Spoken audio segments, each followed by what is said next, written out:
전설의 아담, 중국 사신과 떡보의 대결.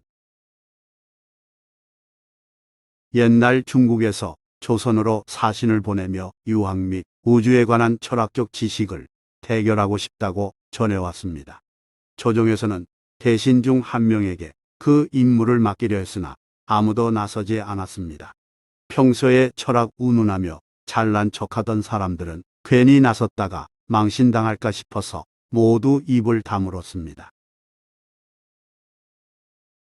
하여 나라에서는 급히 전국에 방문을 붙여 큰 상금을 내리겠다면서 자원자를 구했습니다. 사람들은 상금에 욕심을 냈지만 중국 사신과 어떤 지식 대결을 할지 모르기에 가만히 있었습니다.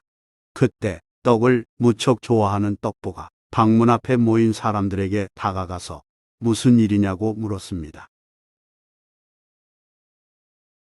이때 구경꾼 중 한 명이 떡보에게 장난스레 말했습니다.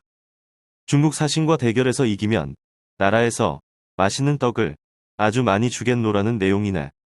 떡보는 희색이 만연한 얼굴로 자원하고 나섰습니다. 정부에서는 자원자가 단 한 명이기에 어쩔 수 없이 떡보를 중국 사신 앞에 마주 앉혔습니다. 중국 사신은 떡보의 초라한 생색을 훑어본 후 아무 말 없이 떡보에게 손가락 3개를 펴 보였는데 이는 삼강을 아느냐라는 물음이었습니다. 삼강은 유교 도덕에서 기본이 되는 3가지 강령, 곧 임금과 신하, 부모와 자식, 남편과 아내 사이에 마땅히 지켜야 할 도리를 아울러 이루는 말입니다. 그런데 떡보는 아침에 떡을 몇 개 먹었냐고 물은 줄 알고 5개 먹었다는 의미로 손가락 5개를 펴 보였습니다. 떡보가 당당히 반응하자 중국 사신은 떡보의 손짓을 삼강은 물론 오륜도 안다라는 대답으로 오해했습니다. 오륜은 유학에서 사람이 지켜야 할 5가지 도리를 이루는 말입니다. 중국 사신은 살짝 고개를 끄덕인 뒤 다음 질문을 던졌습니다.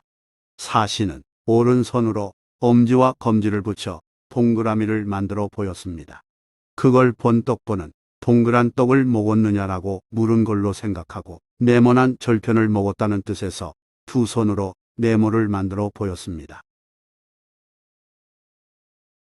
그러자 중국 사신은 무릎을 탁 치며 감탄했습니다.